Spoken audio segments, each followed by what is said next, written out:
Assalamualaikum warahmatullahi wabarakatuh. Perkenalkan, saya Asih Sahara, mahasiswa dari Unindra semester 6, jurusan Bimbingan dan Konseling. Teman-teman, kali ini saya akan menjelaskan sedikit tentang kode etik profesi BK. Saya membuat video ini sebagai tugas pengembangan dan profesi konseling dari dosen Ibu Evi, salah satu dosen di Unindra yang mengajar di Fakultas Bimbingan dan Konseling. Teman-teman, saya sedikit membawa catatan ya, karena manusia tempatnya hilaf atau lupa, jadi sedikit mungkin saya akan melihat catatan untuk menjelaskan sedikit mengenai kode etik profesi BK. Oke, baik. Teman-teman, kode etik profesi BK itu merupakan kode etik bimbingan dan konseling, ketentuan atau aturan yang harus ditaati oleh setiap orang yang berprofesi sebagai konselor. Nah, jadi dari penjelasan awal aja udah tahu ya bahwa kode etik profesi itu adalah suatu aturan atau ketentuan-ketentuan yang harus ditaati, yang harus yang harus dijaga pada diri seorang yang berprofesi sebagai konselor atau sebagai yang berkecimpung pada layanan bimbingan dan konseling. Nah, kode etik mengandung ketentuan yang tidak boleh dilanggar oleh seorang yang berprofesi sebagai guru BK atau konselor. Nah, teman-teman perlu diketahui, kode etik bimbingan dan konseling merupakan landasan moral dan pedoman tingkah laku profesional yang dijunjung tinggi, diamalkan dan diamankan oleh setiap profesi bimbingan dan konseling. Nah, dapat disimpulkan bahwa kode etik profesi dalam BK merupakan salah satu pedoman penting ya, yang harus dijunjung tinggi, yang harus kita pegang dalam keseharian kita sebagai profesi BK. Karena dalam BK itu, ketika kita bisa menjalankan sesuai dengan kode etik yang berlaku, sesuai dengan kode etik yang ada, maka seorang profesi konselor atau guru BK tersebut bisa disebut profesional ketika ia bisa memegang atau menjalankan kode etik yang ada gitu. Jadi tidak melanggar, tidak melenceng dari kode etik yang ada, sesuai dengan prinsip-prinsip bimbingan konseling tersebut. Nah, di sini juga kan di catatan saya, seorang konselor harus selalu memegang kode etik BK. Kode etik BK tersebut yaitu, jadi di sini ada beberapa juga kode etik yang harus dipegang oleh si guru BK atau seseorang berprofesi sebagai guru BK atau konselor. Salah satunya itu yaitu konselor melakukan tugasnya sepenuh hati. Sebagai konselor yang tugasnya melayani klien, harus melayani sepenuh hati, harus dengan sepenuh hati, sepenuh jiwa, tidak setengah-setengah, tidak berpura-pura. Pokoknya dalam kode etik ini, seorang konselor atau yang berprofesi sebagai konselor atau guru BK atau yang melayani harus dengan sepenuh hati, sesuai dengan prinsip-prinsipnya, sesuai dengan kode etik yang sudah ditentukan. Lalu yang kedua, seorang konselor harus terus mengembangkan kemampuannya, karena di sini konselor itu berhadapan langsungnya dengan manusia. Manusia itu hidupnya pasti unik ya, dengan masalah-masalah yang ada. Manusia atau yang biasa disebut klien datang ke kita anggap diri kita konselor, pasti dia memiliki suatu permasalahan yang ingin diselesaikan atau ingin mencari jalan keluar. Maka mungkin dia berpikir bahwa dia sendiri tidak bisa nih menyelesaikannya, maka dia mencari bantuan dengan datang kepada konselor atau guru BK. Nah, maka di sini kita sebagai konselor atau guru BK harus terus mengupgrade kemampuan kita, harus terus mengembangkan kemampuan kita dengan ilmu-ilmu yang telah ada, yang sudah ada. Jadi kita sebagai konselor pun harus bisa terus mengembangkan kemampuan kita, karena setiap manusia yang datang atau setiap klien yang datang itu pasti berbeda-beda. Si A masalahnya dengan misalnya ekonomi, si B masalahnya dengan keluarga, si C masalahnya dengan sahabat. Nah, dengan masalah yang ada pasti kan kita menyelesaikannya dengan cara yang berbeda pula. Kan nggak mungkin si A datang dengan masalah ekonomi, si B datang dengan masalah keluarga. Nggak mungkin kita melayaninya dengan cara yang sama, pasti dengan cara dan metode yang berbeda. Maka di sini sebagai konselor harus terus mengembangkan kemampuannya supaya ketika melayani atau memberikan pelayanan kepada klien, kita mampu untuk melayaninya dengan baik dan benar, sehingga klien yang datang ke kita atau klien yang datang ke kita tidak merasa kecewa, dia merasa dihargai, merasa wah ternyata iya ya, konselor ini mampu bisa untuk menyelesaikan atau membantu menyelesaikan permasalahan yang selama ini saya tidak bisa menyelesaikannya sendiri. Nah, disinilah salah satu kode etik dari seorang yang berprofesi sebagai konselor, ya, harus terus mengembangkan kemampuannya. Nah, setelah itu ada lagi menjaga rahasia. Nah, sebagai konselor, sebagai seorang yang melayani mendengarkan, melayani permasalahan si klien, maka kita sebagai konselor itu harus menjaga kerahasiaan dari permasalahan si klien ini.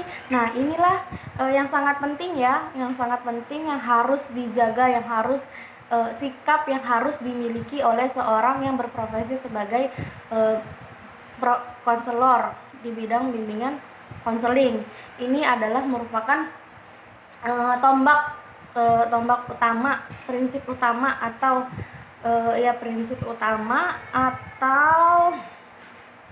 kode etik pertama yang harus dipegang benar-benar oleh seorang yang berprofesi sebagai konselor. Karena apa?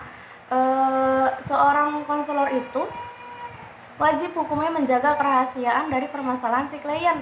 Si klien ini percaya bahwa dia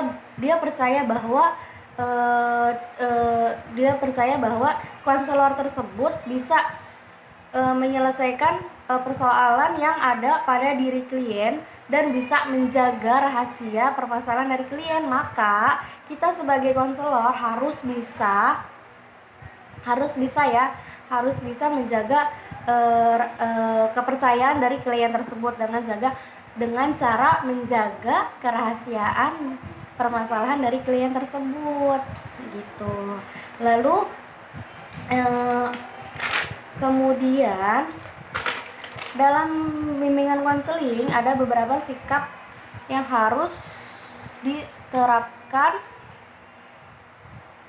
ada beberapa sikap yang harus dimiliki oleh konselor terhadap kliennya sesuai dengan kode etik yang ada. Yang pertama yaitu menunjukkan sikap simpatinya ketika si klien ini berbicara, ketika si klien ini mencurahkan segala permasalahannya kepada kita sebagai konselor, maka kita harus memperlihatkan, memang harus merasakan ya rasa simpati kita terhadap permasalahan yang ada, harus mendengarkan, meresapi dengan sungguh-sungguh, dengan benar-benar, sehingga si klien ini mau terus menceritakan permasalahannya dengan kita, dan tidak ada yang ditutup-tutupi.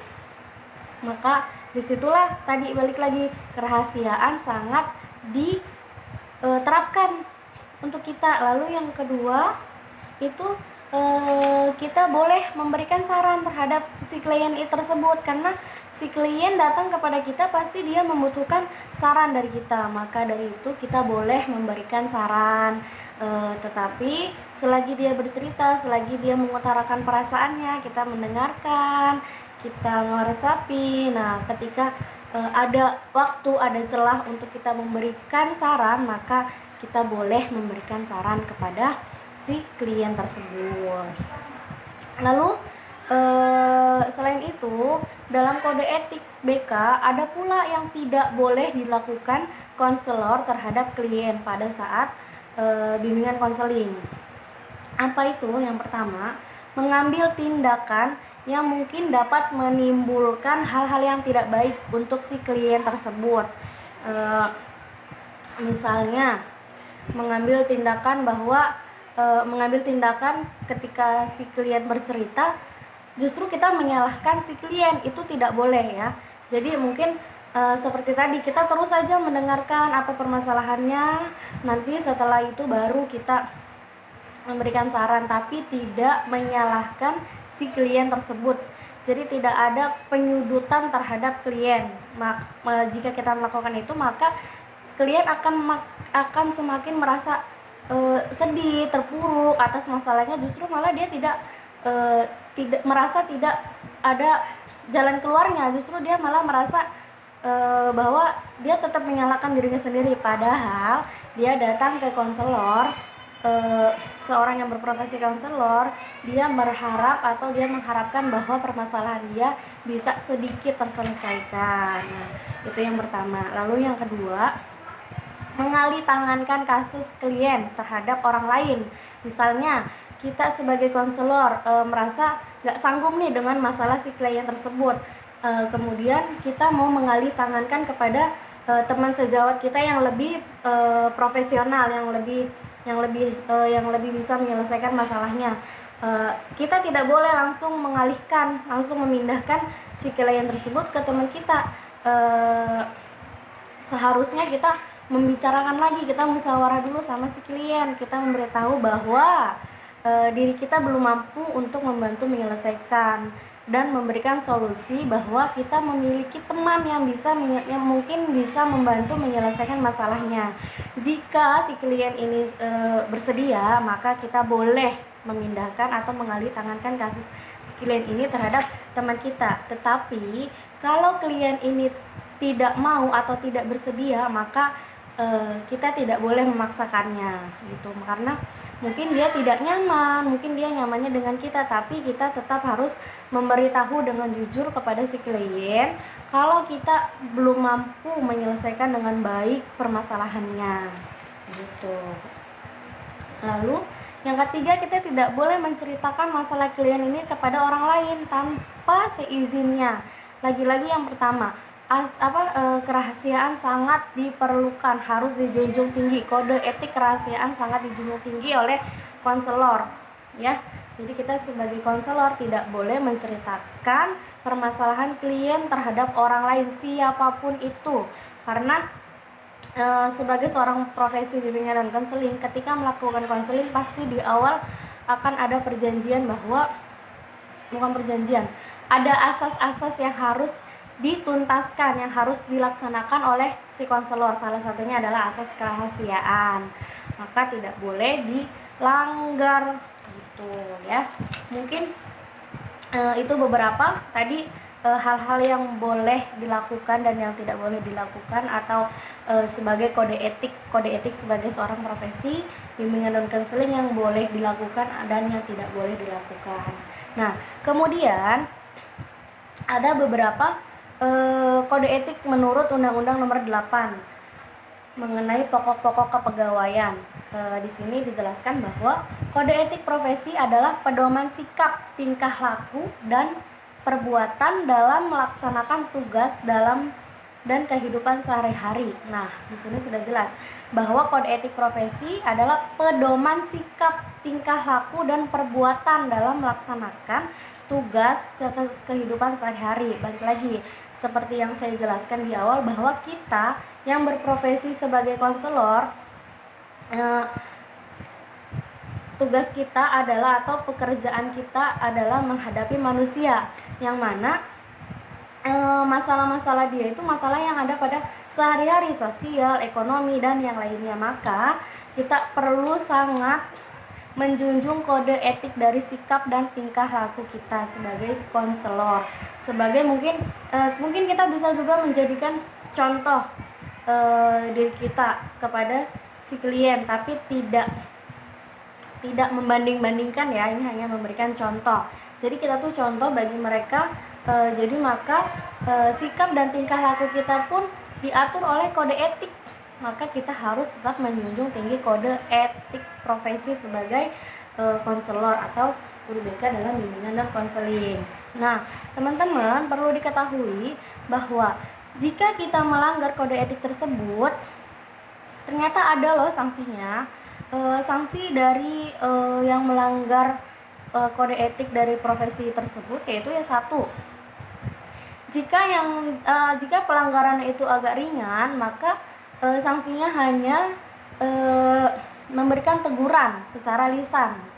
Mungkin jika guru BK misalnya sedikit keliru menyelesaikan permasalahan pada siswanya atau pada peserta didiknya, atasannya atau koordinator BK-nya boleh menegur secara lisan.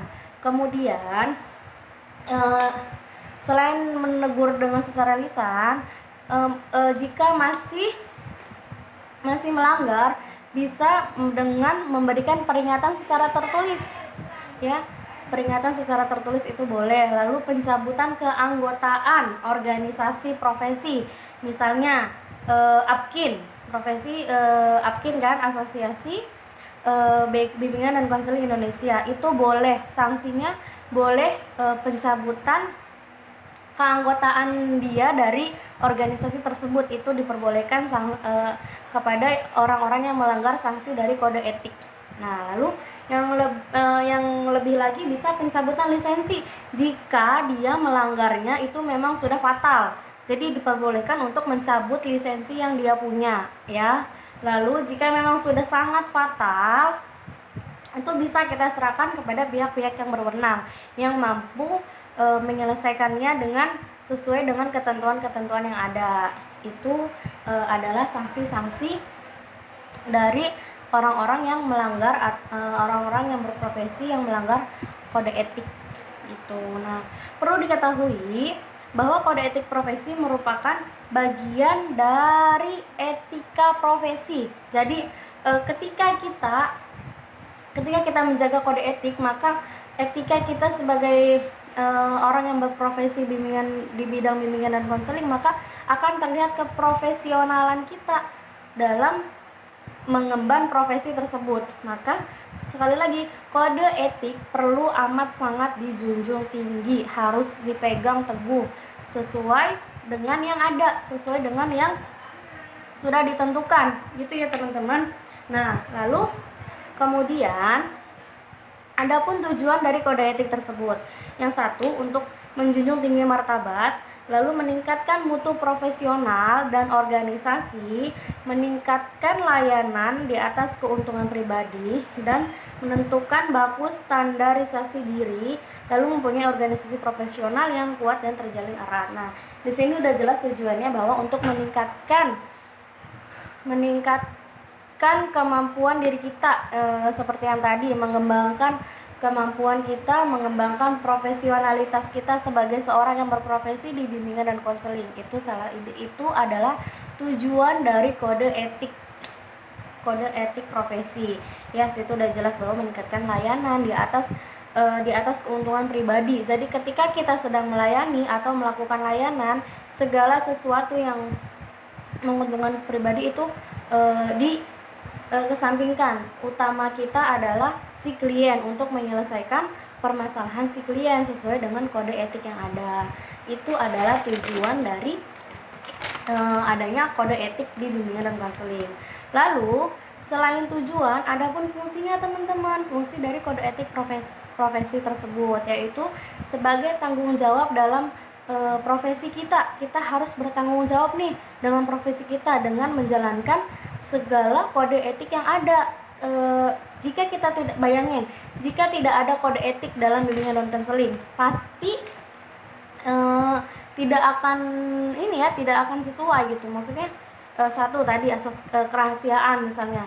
Bayangin jika ada konselor yang tidak menjaga kerahasiaan dari permasalahan si kliennya, itu tidak akan mungkin si klien balik lagi ke kita untuk melakukan konseling lagi. Itu pasti dia sudah merasa kecewa. Maka itu adalah salah satu tujuannya adalah supaya kita lebih bertanggung jawab terhadap profesi yang kita emban. Apapun itu profesinya harus dipertanggungjawabkan ya teman-teman. Nah, kemudian kode etik yang tadi itu sudah disebutin, beberapa kode etik, ada beberapa dasar-dasar kode etik profesi BK. Kita dasar-dasar kode etik profesi BK itu yang pertama dari Pancasila dan Undang-Undang 1945. Jadi apapun yang kita lakukan tetap dasarnya adalah Pancasila. Pancasila dan Undang-Undang 1945. Balik lagi tadi ke yang sanksi. Jika kita melanggar, maka ada sanksi-sanksi yang sesuai dengan pasal-pasal yang ada di dalam Undang-Undang 1945. Jadi harus memang benar-benar kode etik ini benar-benar harus kita pegang teguh dengan kita amalkan dengan sebaik-baiknya. Lalu ada Undang-Undang nomor 20 tahun 2003 tentang Sistem Pendidikan Nasional. Di sana sudah ada aturan-aturan pendidikan. Kita sebagai yang berprofesi dalam pendidikan, di sana sudah ada aturan yang mengatur tata cara bagaimana kita bersikap dalam pendidikan, bagaimana cara kita mendidik, bagaimana kita berperilaku sebagai pendidik. Nah, di situ sudah ada ya teman-teman. Nah, lalu yang ketiga, Peraturan Pemerintah Republik Indonesia Nomor 19 Tahun 2005 tentang Standar Nasional Pendidikan. Nah, di sana ada standar-standar apa saja yang boleh kita lakukan dan apa saja yang tidak boleh kita lakukan di dalam dunia pendidikan. Lalu itu ada dalam terdapat pada pasal 28 ayat 1 sampai 3 ya. Di situ sudah jelas ada kode-kode etik sebagai pendidik, sebagai tenaga pendidik, di situ sudah ada. Maka kita sebagai orang yang berprofesi, yang berkecimpung dalam dunia pendidikan harus tetap menjaga dan menjalankan apa-apa yang sudah diatur oleh pemerintah. Karena kita adalah sebagai profesi kita sebagai banyak dilihat orang lain, banyak sebagai contoh orang lain, maka kita pun harus terus memperbaiki diri kita dengan cara salah satunya adalah melakukan kode etik, menjalankan kode etik dan mengamalkannya dengan baik. Lalu Peraturan Menteri Pendidikan RI Nomor 27 Tahun 2008 tentang standar kualifikasi akademik dan kompetensi konselor. Di sana juga dalam Peraturan Menteri Pendidikan pun ada standarisasi akademik bagi kita sebagai konselor. Standarisasinya misalnya sesuai dengan ketika kita mengajar di dunia pendidikan kita harus memiliki misalnya ijazah S1 bimbingan dan konseling. Lalu misalnya harus linier, harus sesuai dengan kemampuan yang kita miliki. Itu mungkin standarisasi akademik. Lalu mungkin hanya itu saja ya teman-teman yang bisa saya sampaikan mengenai kode etik profesi bimbingan dan konseling. Semoga apa yang saya sampaikan bermanfaat untuk teman-teman. Kurang dan lebihnya saya mohon maaf. Kesempurnaan hanya milik Allah. Saya hanya sedikit memberikan ilmu yang saya dapat dalam pembelajaran atau perkuliahan selama ini. Salam sehat. Dalam kondisi seperti ini kita harus tetap semangat beraktivitas lawan pandemi dengan cara tetap di rumah aja. Sekian dari saya, kurang lebihnya mohon maaf. Wassalamualaikum warahmatullahi wabarakatuh.